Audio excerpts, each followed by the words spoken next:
Lee Bird, welcome. Great to see you. Great to have this opportunity to catch up and do a customer interview. Thanks for the time. I'd love if just to get us started, please, introduce yourself, your company, and tell us what you guys do over at Btech. Thanks, Patrick. This is awesome. I am grateful for the opportunity to spend a few minutes with you this morning. So I'm the owner of Btech, and we're the leader in providing IT services for small to mid-sized credit unions. We specialize in IT security and compliance, and we currently work with over 100 credit unions across the country. So it's pretty awesome. Nice, and that's quite a niche that you've carved out, and I can't imagine there's anybody bigger in your space working with more credit unions than Btech. What got you started in this space, and why credit unions? It's a journey. It's been a journey, and I've kind of followed the path. I haven't really tried to force my way in different areas. I mean, going back to the beginning, I started selling software in college in 1986. I had a summer job, and I needed to make some money for school, and I killed it that summer, and I made a lot of money, and I never went back to school. And that's kind of sort of that's been the evolution of my life and my journey. It's like I always just sort of look for the path and what takes me where I need to go. And how we ended up where we are now was in 2000, the year 2000. I had a business partner, and we both sort of felt like we needed to go different directions. And I sort of did some reflecting on the business, and I was like, which clients do I enjoy working the most with, and how do I want my business to look and how do I want it to evolve? And the common theme was the credit union clients. We had a few credit union clients, and I said, I'm going to double down on that industry because they're nice people. I love the industry is very collaborative. They support each other. And I thought, I'm not going to focus on businesses that don't sort of feel good when I work with them. And so here we are, 21 years later, and it's been wonderful. It's been a great journey. So I'm very, very happy with what we do. Nice. And so you mentioned IT security compliance for these credit unions. What does that mean? Like, what are the issues that they're actually having, or what's the opportunity? Like, when Btech comes in, why are they hiring you guys? Like, what is the reason that they're working with you? And is it all of those three, or what's the main focus? Why are these credit unions working with Btech? It's a great question. I mean, I think each opportunity or each client has different needs. Sometimes it's just that they're understaffed and they just need IT support. And like any business, there's special or unique characteristics about credit unions, the types of software programs they use, the types of technology that they have implemented. And because we see it and we're experts at it, we can very quickly get up to speed. It's not like we're having to learn manufacturing systems or something that we don't really understand or know. Most of our new clients come to us because there is a security issue or a compliance issue. So credit unions are regulated by either a state or a federal examiner, and they'll do audits. And they basically have, it sounds odd, but sort of a checklist of things that they expect the credit union to be doing. And we can very quickly come in and fix any of those gaps or compliance. And then the best part of the relationship is we become that trusted vendor, and we become a partner. It's a partnership. They're not a client. It's a true partnership. And our goal is to sort of always look out for their best interest. And so then we can do the fun part, which is the consulting and advising and helping them secure the environment, provide new services for their members. And that's where the relationship really is rewarding. That's my favorite part about it. So I love the way you use the term partnership, and so I'm expecting that these are long-term relationships you're building with these credit unions, less probably projects and one-off type of things. What does your client relationship look like? I mean, what's the longest client that you've had? How long do these folks really partner with you guys, and what do those relationships look like? we have very little turnover. It is, as you pointed out, these are long-term relationships. I think it's sort of a testament to our business. We really try to be fair and honest and take good care of them and provide exceptional service. I mean, these sound like cliches and words that everybody tries to use, but we have clients that have been with us since prior to 2000. I mean, we have long-term clients. I mean, so I have employees that have worked for me for over 25 years. We have clients that have been with us for longer than 25 years. These aren't normal things these days. I mean, I think normally people don't have the attention span or the focus, and they tend to kind of bounce around and jump around. We're in this for the long haul. So one thing that does happen in the credit union industry is sometimes smaller credit unions get merged into larger credit unions. And that's kind of true of any business. And in those cases where that's happened, we have done our best to try to retain the relationship by introducing ourselves maybe to that new credit union, or there have been a couple cases where they both have been clients. And so it's worked out okay. So when you're working with the credit union, and I know many have some of this, some of these resources internally, whether it be a head of IT or maybe even other partners that they're working with, what is it that when Btech comes in that they were missing, or that they needed you for? I mean, is this something where you're replacing their internal staff, you become their team, or it's a co-managed, you're supporting those existing internal resources? So what I'm asking is, where's the gap for them? Is it talent? Is it expertise? Is it both? All of the above. Okay. Yeah, Patrick, it's one of those things. Honestly, pre-COVID, I think unemployment in IT was under 2% nationally. You couldn't hire an IT person if you wanted to. I mean, it was just, especially in some of our larger regional markets, there just weren't people out there. And so we had opportunities where we would get referrals, and it's like, can you call Mary over at XYZ Credit Union? Her IT guy left and she's really in a pickle. She needs help. And so in those situations, we were able to go in, we have the staff, and we basically became their IT department. But it's typically, it's more that there's a specific need or requirement, and we go in to fix that need. And then again, that's the start of the relationship. At that point, now there's that partnership. We're that trusted vendor, and we're able to advise. We can sort of consult. By getting into that environment, we're able to learn more about what they're doing, their processes, and make recommendations. And so I would say in most situations, we are supporting an in-house IT department. But I'm kind of seeing, especially with our smaller clients, more of them being open to completely outsourcing everything to us. So that has been one of the biggest areas, especially since the start of COVID. Okay. And then just as it relates to Lee Bird, kind of going from Btech to Lee Bird, how do you operate? So you've been doing this for 20 years, or a little more than 20 years now. I'm sure you've picked up some habits, some routines, some ways that keep you on track and productive.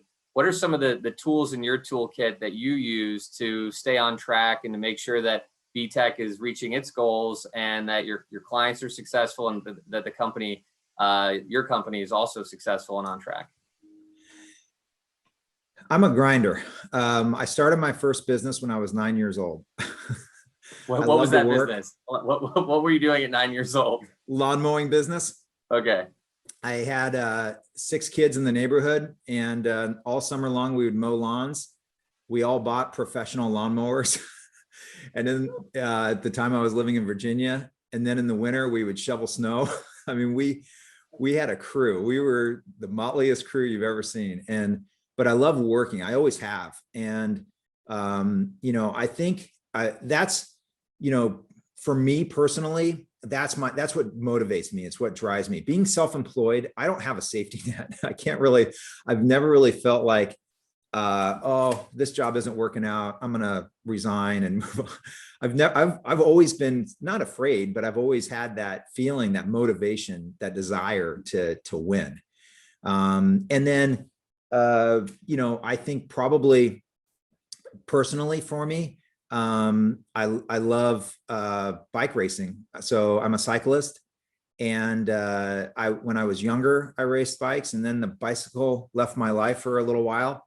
And then when my children were born and I put on almost 100 pounds of weight, I was like, I got to get back on that bicycle. And so the bicycle for me is that's what motivates me. It's what drives me. And right now the Tour de France is on, and I stay up at night watching the stages, and I get up at 5 a.m. and get on my bike and ride around the neighborhood as fast as I can. And these things parallel my business life. I know that you get out of business what you put into it, and it's hard work. And I think there are people that accidentally invent things and all of a sudden are billionaires. But if you look at every successful person, there's motivation there, and you can't coach that. You can't teach it. You either have it or you don't. I mean, that's my feeling. I think some people need mentorship. I had good mentors in my life, people that said, you probably should take this path, not that path, that sort of thing. But at the end of the day, I'm not afraid to say is I'm a grinder. I love working. I love getting in the office early. And if I have to stay late, I'll stay late. That's just what I do. Yeah, I love that. And I want to almost edit in right now that picture of you 100 pounds heavier and show the before and after. But I understand it is about balance, and they say, how you do one thing is how you do everything, and how you push yourself at work. Doesn't surprise me that you also, cycle and bike and stay active on that front. So you mentioned you've had some mentors throughout your career. What's been some of the great advice that you've gotten, or some of the worst advice? I mean, what's some of the turning points where somebody either gave you the right wisdom, or you learned the right lesson, whether it be your own advice or from somebody else? There have been quite a few. And the first thing I'll say is you have to listen, and don't make judgments on what people are saying right away. Kind of let it absorb. And sometimes people, those that are closest to you might say things that you seem harmful or seem hurtful. And, sometimes people don't always have the best interest, but often they do. And so, having an open mind and listening to people, listening to friends, listening to relatives, I think that there's some value in that. So, I've had advice from attorneys, advice from accountants, advice from other business leaders. Our banker, when I was young, he used to sit down and take me out to lunch and give me all sorts of advice. But, I've had good mentors in my life, and their advice is typically like, this is what I'm seeing, and I think you need to do this. And sometimes we get stuck in ruts. And having somebody recognize that and say, you know what, why don't you try that? And not being afraid to try something. I tend to use a phrase a lot, and I think we all have heard it. It's paralysis of analysis.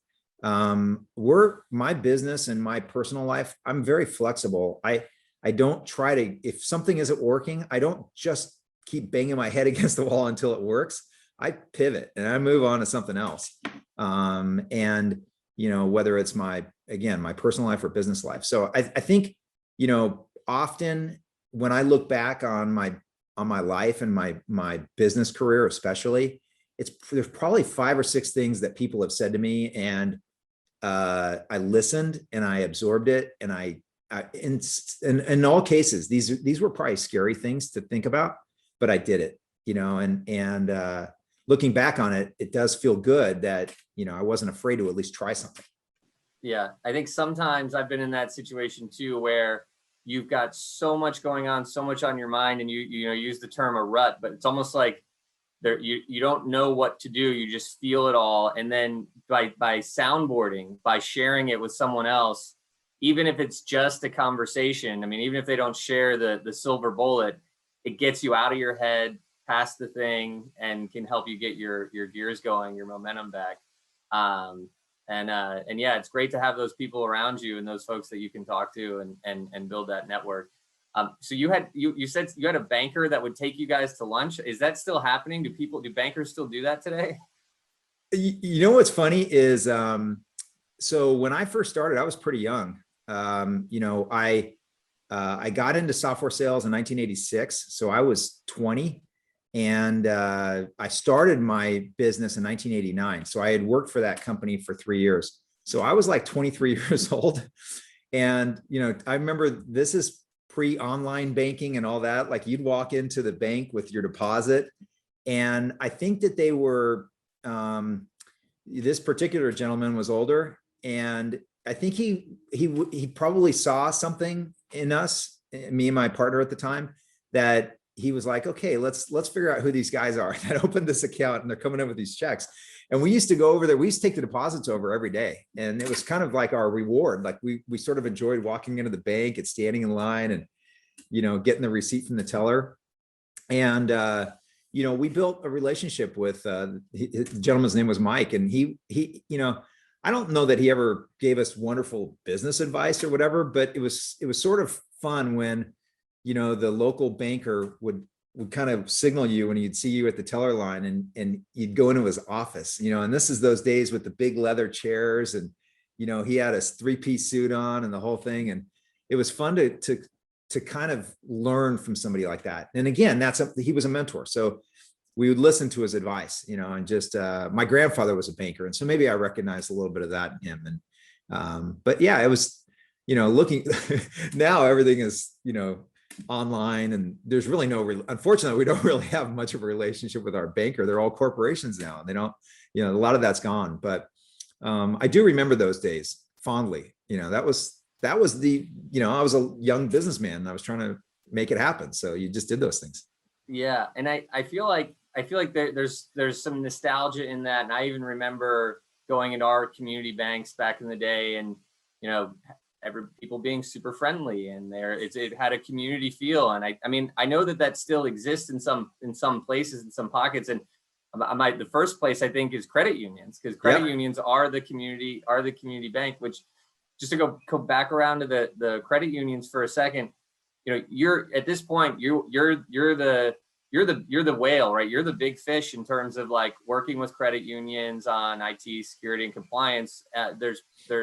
It would take someone a long time to catch up to Btech in terms of working with as many credit unions, building such a brand, having all those relationships.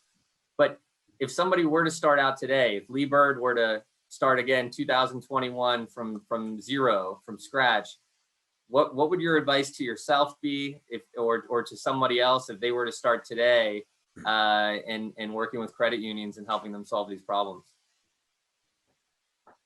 You know what? I think about this a lot. I have 2 boys that are in their mid-20s, and they're both hard workers. And honestly, I'm going to sound like an old guy. It's hard work, whatever you do. You have to be focused and dedicated. It's like, I think so many things come easily to us nowadays. If you don't know the answer to a question, you just Google it. And then, 9 seconds, you have your answer. If you want a dinner reservation and it's Friday night, you just go onto an app and you make the dinner reservation. These are wonderful things. There's nothing wrong with any of this, but I think that often we forget, a lot of things still require hard work. Relationships, like I see this with a lot of our friends and stuff. They don't put in the time and effort to continue to nurture their relationship, whether it's a business relationship or a personal relationship. So I think if I gave Lee Bird advice, and Lee Bird was starting a company this year, I would basically, first and foremost, I would tell Lee, it's a lot harder than you think it is, and just be ready, and tighten the belt and work hard. And the second thing I think is focus, and not try to get too broad in what you do. Like some people have said, you guys are really excellent in what you do. Why don't you just do this for every business out there? And we could, and that would probably work, but we're really, really good at what we do. And we're not, and I know, in some industries, especially, again, what we saw with COVID, it could really harm your business, and you'd have to pivot and look for other industries. But but having a focus and saying, I'm going to be the best at doing this, this specific thing, not getting too scattered. And that I see that sometimes. I see businesses that try to do too many things. Be excellent at one thing. Like I think you can make a career out of that. So that would be my advice to 20-year-old Lee Bird. I would probably tell him first and foremost, it's going to be hard. So get ready. Yeah, no, it's sound advice. And I think even with or without it, to your point around everyone's got this instant gratification today where everything's at your fingertips. I think some people forget how to put in the work, right? They don't go, I don't know the saying, but like you almost want to go for the pain. You want to go for where the need is. Like if you need to, if you're not sure if you've created the value or if you've built the relationship, then that's where you need to go where it's hard, right? That's where the magic happens. You can't just sit back and assume that everything's gonna come to you like so many other things in life. But yeah, it's definitely sound advice. And then of course you can't have a business, can't grow a business if you're not selling and bringing in new customers. So what's your sales advice? What has made it so you could get to these 100+ credit unions, and what would be kind of one piece of sales advice or one lesson that you learned that's helped you grow Btech?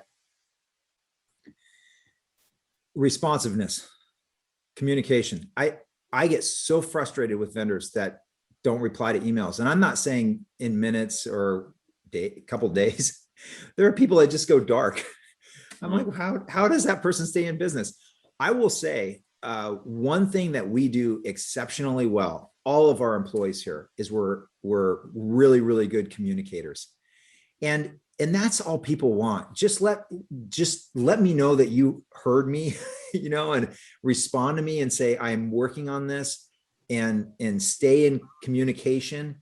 When our clients create service tickets, we have people on staff that are monitoring these tickets as they come in, and we respond. So they get an automated email that says, we've received your ticket, but then a live person responds and says, I think the next engineer is going to be available to help you in about 5 minutes.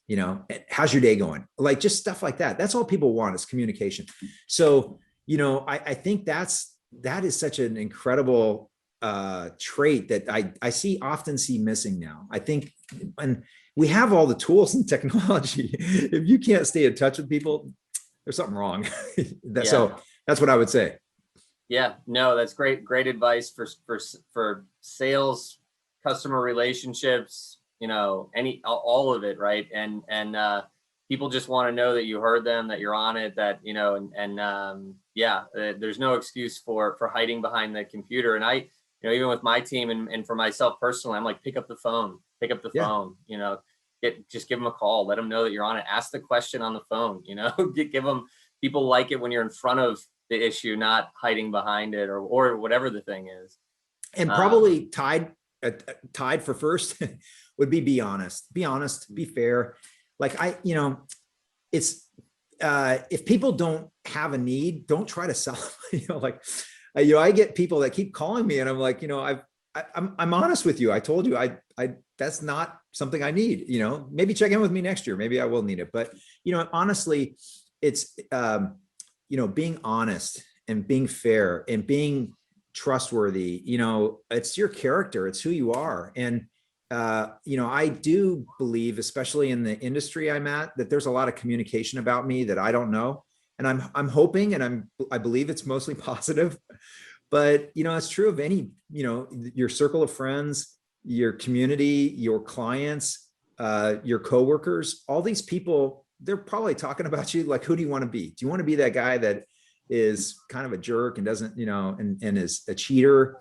No, you don't want to be that guy. You want to be the person that people look up to, that has character, that they say, wow, this guy's, I want to kind of be like him someday. So I think, people, that's what our clients expect. I probably sound like Captain Obvious, but these are things that you just have to do. It is, work hard, be honest, be fair. I think that the most successful people, the smartest people, the most experienced, they often are the ones who've got those fundamentals down. It's not some magic trick. It's not some, thing that they know that you have to go out, and it's because they've got the basics, they have strong fundamentals like honesty, communication, all of that. And to your point, when you're saying around what people are saying about you, your reputation precedes you. Oftentimes, even if they don't know Lee Bird, they may know his reputation, or they may know the Btech reputation, and they'll know the one thing they heard, whatever that one thing was. And so, yeah, your reputation precedes you. So Lee, we're coming out of COVID. The world's getting back to normal. You've had a long run with Btech, and I'm sure it's not over anytime soon. But what's next? What's on the horizon? What are some of the things that you're looking to do, this year and in the future? We're in a really good place right now. So one thing that happened right before COVID is we moved into a new office space. And that was sort of a rebirth also at that time. We spent a lot of money remodeling the environment, making it warm and friendly for all of our employees to work in. We did a lot of hiring. We had some pretty good growth leading right up to that. And then all of our employees started working at home. I kept coming in. So I'm in an office that I can close my door. But here in California, we were kind of locked down. And so I was in a big office space every day by myself, or sometimes our controller would come in and she was in her office, and I'd eat my salad here at my desk. And I was just dreaming for this day. I was like, I can't wait, to start seeing the employees back in the office. We really do thrive off of just being around each other. Now, so going back, and what was the positive that came out of COVID? We built an incredibly strong team. We started by doing morning calls on Zoom, and our controller, she's very clever, and she came up with this question of the day. And these sometimes were like, what's your favorite ice cream? And sometimes they were like, who's your favorite superhero? They were sometimes silly questions. Sometimes they were like, what are your personal goals? And very personal. But what we did over this last 16 months or 16 months, I guess it's been, is we built an incredibly strong team. Everybody knows each other, and we know those things. And, some people kind of opened up and got more, people that we didn't really know who they were because they were always sort of guarded. We at least learned that they like vanilla ice cream, not strawberry ice cream. But then you start building this team. So where we're at right now, Btech, first and foremost, we have an incredibly strong team. We got great employees. Financially, we're very, very strong. We're very stable. And the types of services we do, we don't have to invest a lot of infrastructure and money to have good growth. And so we're growing, and we're just going to do stable growth. And that's what I want to do. My dad retired last year when he was 82. I'm not looking to get out of work anytime soon. I love what I do. I love coming into my office. I feel like we have all the foundation in place. I think sometimes it's hard to want to grow a business if you don't have the staff, or you don't have the office, or if you don't have the funding, the money, or whatever. All those things are in place. It's really, just continuing to leverage and do what we really do well, which is maintain those existing relationships. Don't forget about those people. And then our goal internally is one new client a month. That's it. And sounds like a lot. Maybe some people say that doesn't sound like enough, but we're just looking for steady growth. That's what we want to do. Nice. That's what we are doing. So. I love that tip. I wish I had picked that up halfway or the beginning of COVID around just having those kind of lighthearted fun. We've done our own thing, our own way, but I've hired 10 people since the pandemic began, and I mean I could still use some of that flavor and getting to know them a little bit more personally, and that's very sound advice, and good on you guys for making that part of how you went through the pandemic. So how can folks get in touch with Lee Bird? What's the best way to get a hold of you and Btech? The best way is email, probably leebird@btechonline.com. Btech Online is our website. And I'm also on LinkedIn, Lee Bird, and BIRD. And I try to do a lot of posting on LinkedIn. Obviously, it's more focused on credit unions and IT security, but I try to do some fun videos and stuff. So we also have a YouTube channel. Check that out. Yeah, if you Google Btech credit unions, will come up. It's B as in boy, TECH, and it's all one word, Btech. Cool. Well, Lee, thank you so much for the time, for the conversation, and wishing you guys the best. Thanks, Patrick. This was fun. I enjoyed this a lot. It was really good. Thank you very much for doing this. Awesome. Talk to you soon. All right. See you.